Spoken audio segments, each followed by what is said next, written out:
Pat Novak, for hire.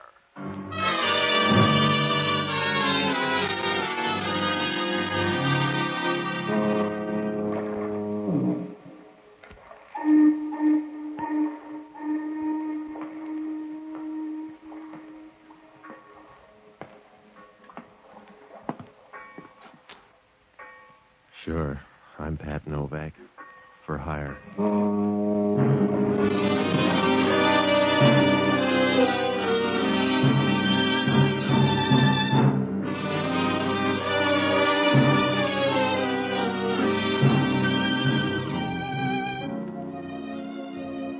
That's what the sign out in front of my office says.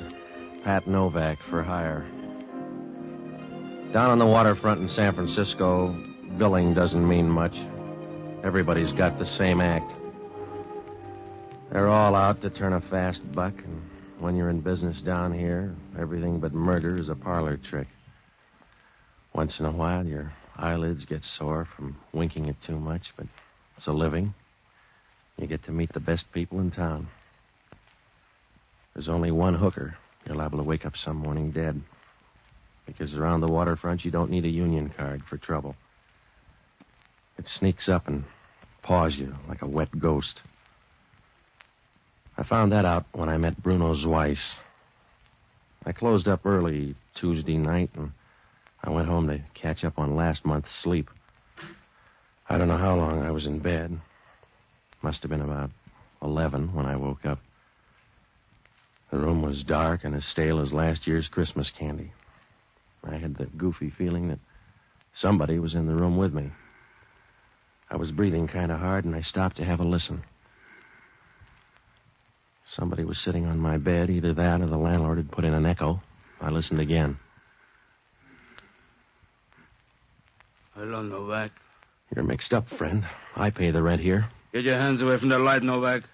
Just be a good boy, and you can collect your old age pension. Now, look, I'm not crazy about waking up with strangers sitting on my bed, especially if they got baritone voices. Now, say your piece and beat it. Don't get jumpy, mister. When your eyes get used to the dark, you're going to see a gun about a foot away from your nostrils. I want the keys to your boat, Novak. Get them in the morning at $25 a smell. I want them now. Just tell me where they are. I'll do the rest. Don't get big-hearted. I don't want chatter and cocktails. I want those keys. Unless you want your face to look like a rump roast, you'll start talking. The keys are in the bottom drawer of the desk. That's the boy. Gonna borrow your boat a while. You'll get it back by noon tomorrow. There's the boat keys. 2 of them are. The rest open the front door of the U.S. Mint. Sorry I can't stay around, Novak. You sound like a card. Sleep tight, Novak. This'll have to do for a lullaby.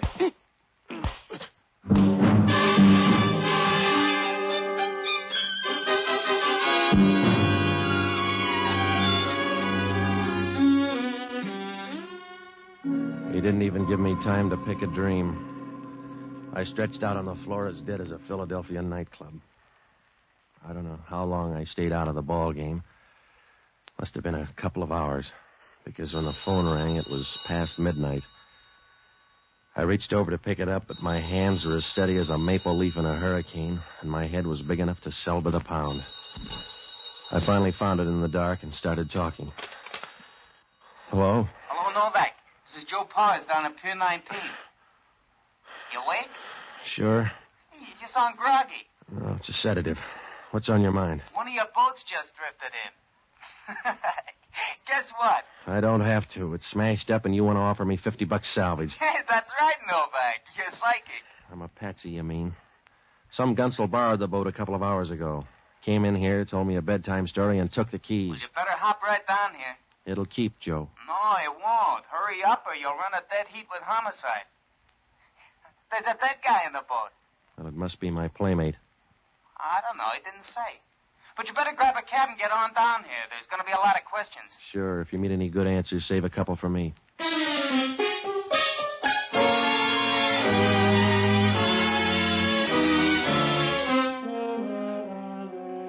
From now on, there was no waste motion. I knew that. If homicide was on the case, that meant Inspector Hellman. Well, he's a real nice guy, if you like his type. I had to do something soon. If I didn't, I'd have about as much chance as a pound of liver at a cat show. So I jumped into some clothes, and I was starting out of the apartment when I missed my wallet. The keys were attached, and that gunsel had taken the whole works. I began to get mad. For $70, you can get a Scotch hangover instead of the kind I had. And if you're lucky, a couple of good memories. So when I drew up at Pier 19, it didn't look like the sunny side of the street. Joe Powers was waiting for me. You got the first round, Patsy. Homicide hasn't showed yet. I'm full of luck tonight. Where's the boat? Oh, right over here. Lots of fog tonight, huh, Joe? You're walking on it. Well, there it is. How's your insurance, Patsy? All right, except I'm not carrying any on that dead guy. Who is he, Joe? I don't know. He's your passenger. You roll him. All right, give me a hand. No, push him over on the other side, will you, so I can get in the pocket? Is he the same guy that took the keys? I don't know. If he is, he never looked lovelier. There's nothing in this pocket. This one's empty except for a comb. He sure spent my $70 in a hurry. Must have thrown in the wallet for a nightcap. No identification. We should have bought a scorecard. Hey, here on the floor. It's a key. Let me see that, Joe. Room 425, Royal Arms Hotel. Where is it? That's a dive down on Turk Street. Well, say hello to Homicide for me. Oh, you're not bright tonight, Novak. Well, I'm not going to stay around here. They'll pick me up faster than a gin fizz. What am I going to tell him? Anything you like, Joe. Shift into freewheeling and let them follow, but I'm not going to hang around for a pinch. I'm one boat and $70 short. Tell it to Homicide. I don't like manual labor that much. See you later.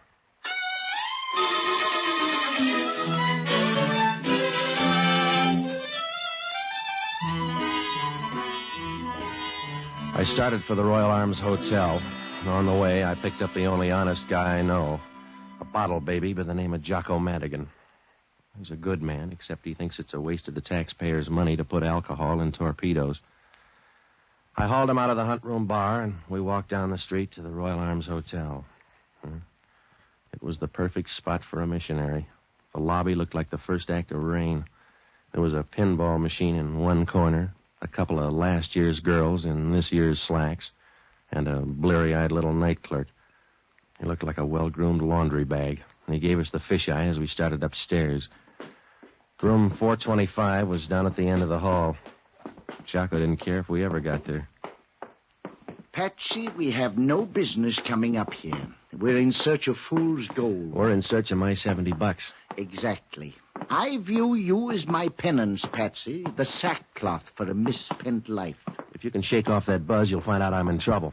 You'll always be in trouble because you're a patsy, and you're dangerous because you move in the twilight zone between good and evil without any predisposition toward either one. Yeah, all right. Here it is. 425. Nobody home. Let's go in. It's housebreaking. Now, look, Jocko, I want my $70. I'm going in. Patsy, sometimes you terrify me. I think you'd pick the lock to the gates of heaven. I would if they had my $70. Come on. The guy's dead down in my boat. We won't hurt his feelings. We'll just nose around a minute and get up. It was a pretty room if you like dead women on your rugs. She was stretched out in a pale yellow dressing gown, as quiet as an April morning and twice as pretty. A dull red scar ran across her temple where somebody had laid an iron shovel.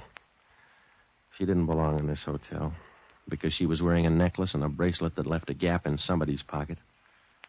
And from the ringside, she looked all right. Jocko noticed it, too.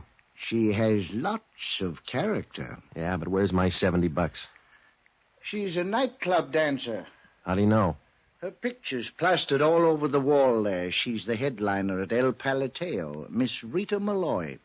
I wonder who the guy on the desk is there. Boyfriend, probably. Let's get out of here, Patsy. Oh, wait a minute. How about that dead guy in the boat? Where does he fit in? I'll listen to that one, Novak. Oh, Hellman. What happened to the girl? She die laughing at you? It's Rita Malloy, a piece of change from the El Palateo. Uh-huh. Got a hat, Novak? Nope. Then you're all ready. Come on. Oh, get your brain lined up and look at her. She's been dead a couple of hours. You're still eligible, Novak. On your way down, you can explain that guy at Pier 19. Oh, you can't be that dumb, Hellman. I'm smart enough to see you peeking over the 8 ball. You look like a 10-to-1 shot, Novak, and I got my money on you all the way. If you're going to make this thing add up, you can't do it alone. I'll try. Yeah, well, that's what Firpo said. So I don't look good on this one. I'll look worse if I leave it up to you. You couldn't find a hangnail if you knew what hand it was on. You got 24 hours, Novak. I'm going to piece things together, and then I'm going to make a pinch. Pick out a soft spot. Yeah? Yeah. Stay near the phone.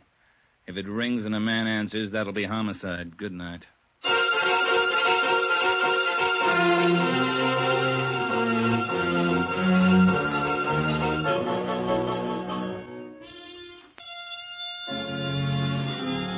Hellman was right. I looked like a sure bet for the rotogravure section. I was beginning to run out of silver linings, and I knew it. I didn't have an answer for anything. The guy in the boat was still a stranger, and Rita Malloy was still dead. I was sitting in the middle of a high-stake game with a pair of trays. When we left the hotel room, I had the funny feeling that there was something wrong back there. I didn't know what. I just knew there was something wrong, the way you feel when you pick up the wrong hat and put it on. The position of the body, those pictures on the desk, I didn't know, but there was one detail that didn't set right. Well, I told Jocko to hang around headquarters, and I started for the El Palateo. It was like all the rest. A little melancholy bar on Mason. A fire trap with a cover charge. The decor looked like early Franco. The floor show was on as I fought my way up to the bar. Excuse me, please. I'm sorry, lady. Can I get through here, please? How about a drink? Your idea. What do you want? Scotch. Soda or water? Water.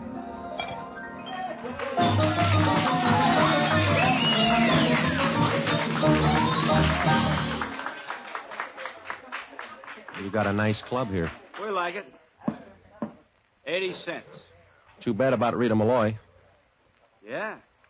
You don't seem heartbroken about it. I'm not a mother. 80 cents. Anything wrong, Eddie? No, boss. This guy's crying in his beer about Rita Malloy. Oh.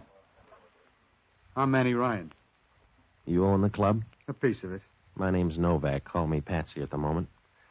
The police think I killed Rita Malloy. When you go on trial, Mr. Novak? I don't. That's why I came down here to find out which one of your people killed her. I see. She was mixed up to her ears with some thick hoodlum. You, Mr. Novak? No, a guy right out of your set. He came rolling in with the tide this morning, playing rigor mortis all over my boat. Look, Novak, you better go see someone else to tell your troubles to. I'm a busy man. Yeah, well, so am I, getting out of a murder rap. You knew her, Ryan. In fact, I got an idea you knew her pretty well. Let's not talk that way about the dead. Your picture splattered all over her apartment. Were you engaged to her? That's one way of putting it. You better have a big fat alibi ready for tonight. Homicide's going to think you killed her. I'm betting on you for the finals, Novak. I don't need an alibi. She was a friend of mine. That's why you need one. People just hate their enemies, but they kill their friends. You better stay out of the public library, Patsy. You're not smart enough to understand epigrams. I'm smart enough to find out where you were from 10 o'clock until midnight. Go ahead. Circle around the club. But keep a drink in your hand. We run for profit.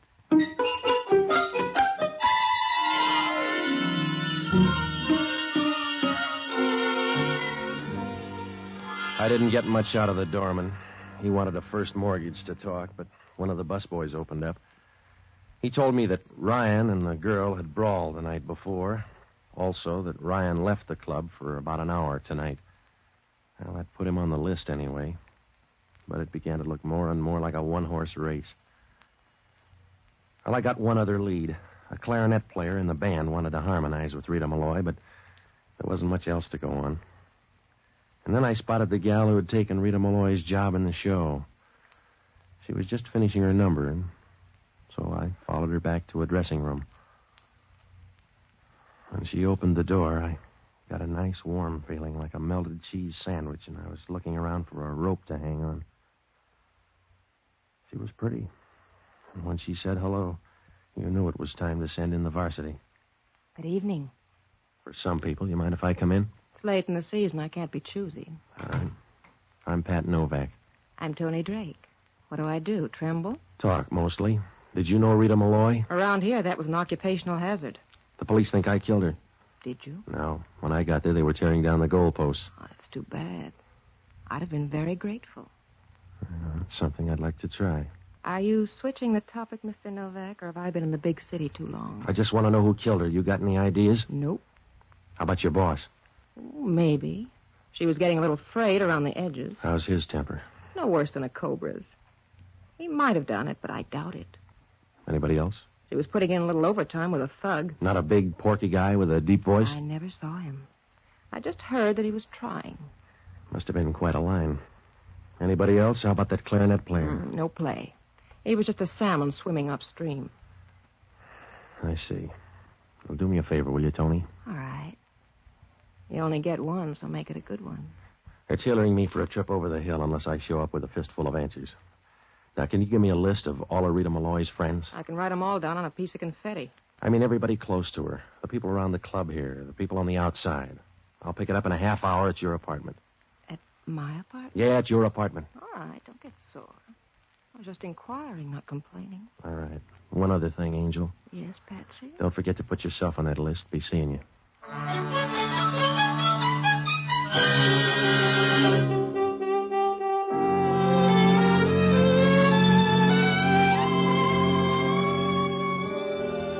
Well, it was good to get out of there. When she started walking towards you felt like a shovel full of scrap iron in a Pittsburgh blast furnace.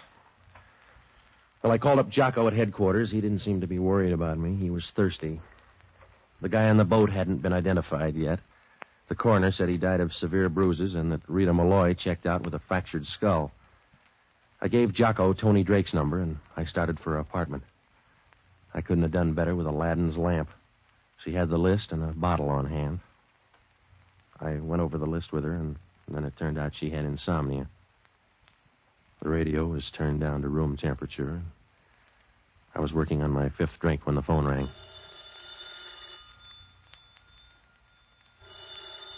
Oh, let it ring, Patsy. Oh, I better get it, baby. I think you're a sissy. No, prison pallor wouldn't look good on me. Hello? Patsy? Yeah? Are you busy? Well, depends on your point of view. What's up? I'm not tearing you away from that list of suspects. Let's have it, Jocko. They just identified the dead guy on your boat. His name is Bruno Swice. He's wanted in Miami, Florida. He's a hired gunman. Good. Now jump over and see Paul Stangl at the Chronicle Morgue, huh? I already have.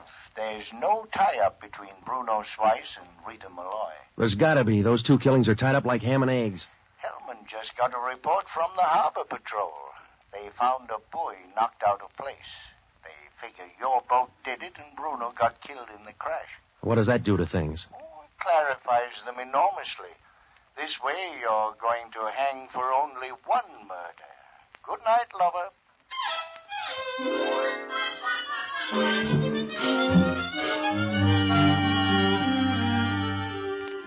I knew Jocko was right.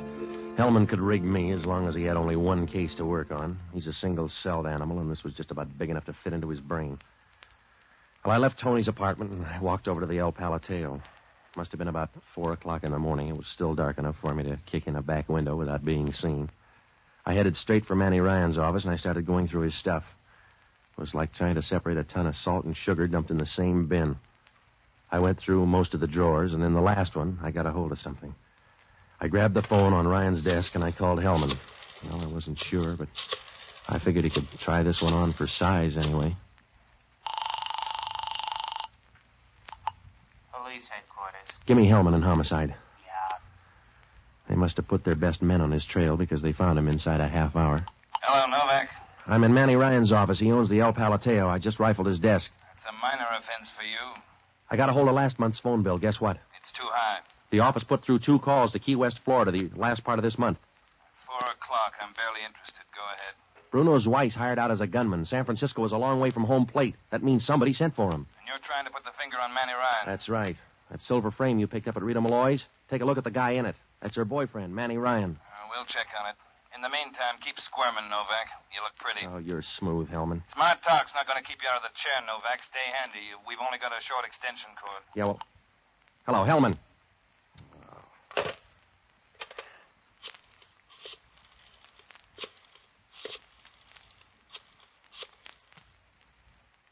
Hello, Lupos?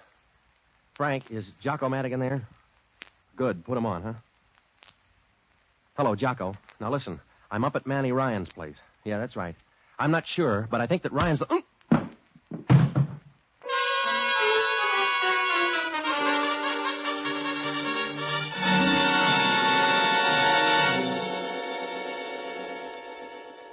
My head must have looked like a jackpot. Everybody in town was hitting it. I rolled over and played dead for about 5 hours. It feels better when you've had a dress rehearsal. I woke up in my apartment. The sun was streaming through the window and hit the bed. I looked like the muslin counter after a sale. It turned out I was the host and didn't know it. Jocko was sitting at the table having breakfast. The bottle was almost half shot. Good morning. How's the other world?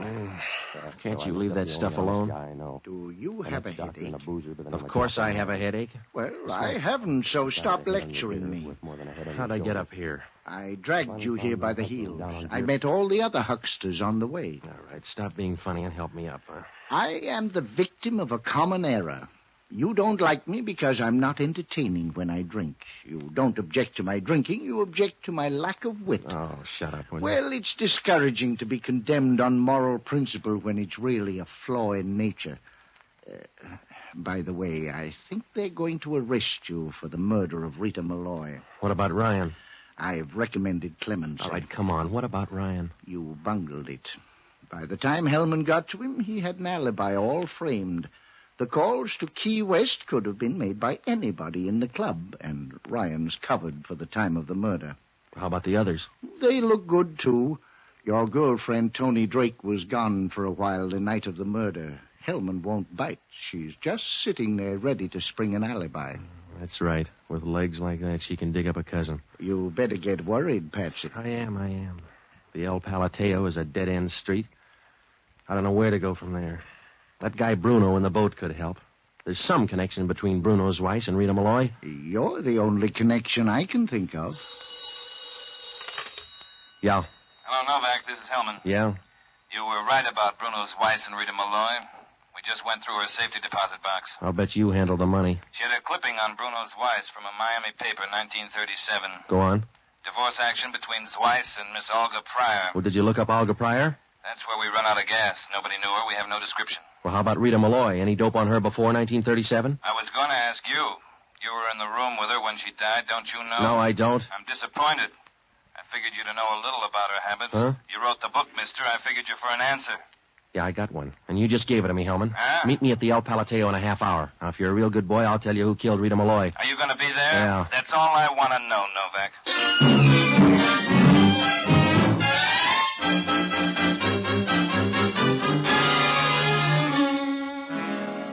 Things were falling into place like a fixed roulette wheel. Right from the first, I knew that there was something goofy about the picture in Rita Malloy's hotel room. I wasn't sure. I just knew I had something in the back of my mind. I didn't tumble until Hellman tipped the mitt. And then everything was cakes and ale. I sent Jocko up to room 425 in the Royal Arms Hotel, and I told him to get a description of every dress in the closet. I checked at the desk, and I got the name of Rita Malloy's cleaners. I ducked over there, and I got a list of every dress that she turned in for 3 months. I met Jocko, and we compared the list of dresses. Well, it jibed fine, except for one thing. There was a missing white dress. It had been to the cleaners before. It wasn't there now, and it wasn't in that hotel room. Well, we went over to the El Palateo to find it. Jocko didn't want to buy the scheme at all.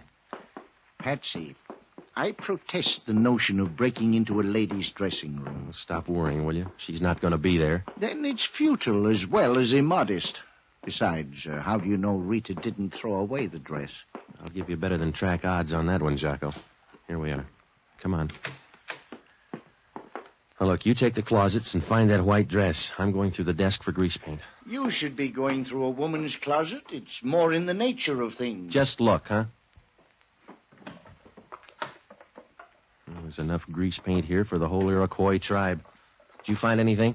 Yes. What's this? Just look for the white dress, Jocko. Hey, what's that in the corner? Where? Over here. I don't see anything. Well, down here, look, see? Oh. Well. That feels good, doesn't it, Jocko? Like a spell of perfect weather. Same grease paint? Well, it won't take us long to check. Here, you open a couple of these jars. Don't forget your apron, Patsy. Hello, Tony. What are you doing? Getting ready to build a fire under you? You're going to make nice smoke, too. I liked you better when you were dumb, Patsy. You don't look good with a Ph.D. Oh, put away the gun, baby. Remember, this is your second trip to the plate. Give me the dress, Patsy. It won't fit. I'll worry about that. Just toss it over by the door here. I'll do better. I'll bring Stay it. where you are, Patsy. It's my ticket out, chum. You're a good guy, Patsy. Stay out of my way. It's your role, baby. Patsy! Patsy, please stay away from me. Come on, give me that gun. Patsy, please! Give me that gun! Sorry, Patsy. That's all I could do. Yeah, sure. You want to take a look at her, Jocko? Put her down on the floor. Yeah. What do you say, Jocko? No dice. Well, you can't win them all, Tony. You play too rough, Patsy. You still got a good batting average, Novak. Hello, Hellman. You better make a fast pinch. She do it? Yeah. She got kind of clumsy in the last round, didn't she? Not at all, Copper. They had me coming and going. When you're as far back as I am, they don't pick up the option. Let's get out of here, Jocko. I'll check with you later, Hellman. Be a good boy, Patsy. I'm going to miss you. You were getting to be my favorite hobby. Yeah. I don't know how you were on the distance stuff, but you were sure something on the sprints. Yeah. Be nice to her, Copper. She could go in the mud herself.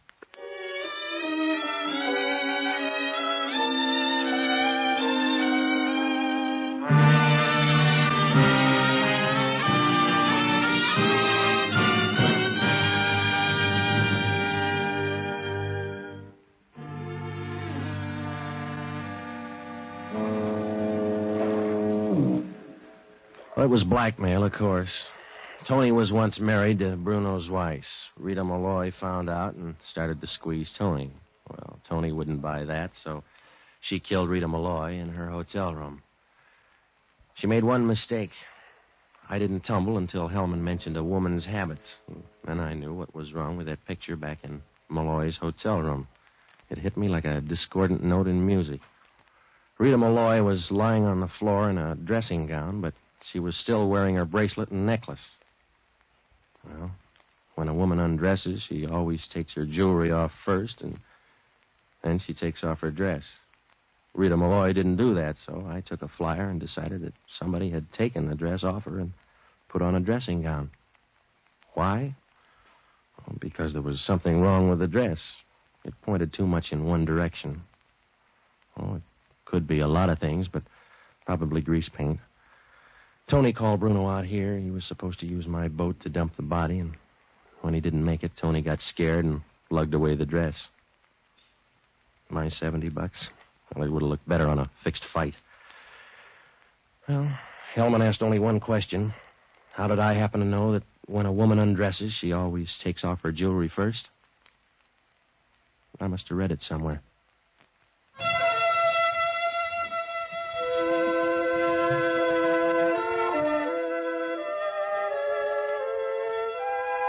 The Armed Forces Radio Service has just brought you Pat Novak for Hire, starring Jack Webb. Pat Novak is produced by William P. Russo. Jocko Madigan is played by Tudor Owen. Inspector Hellman is played by Raymond Burr. Music was composed and conducted by Basil Adler. Be with us again next week when over most of these same stations we'll bring you Pat Novak for Hire.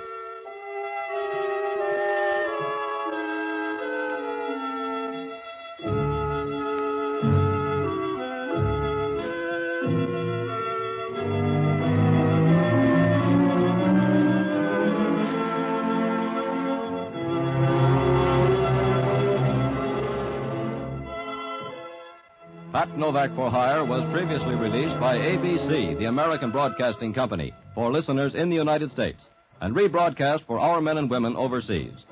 This is the United States Armed Forces Radio Service, the voice of information and education.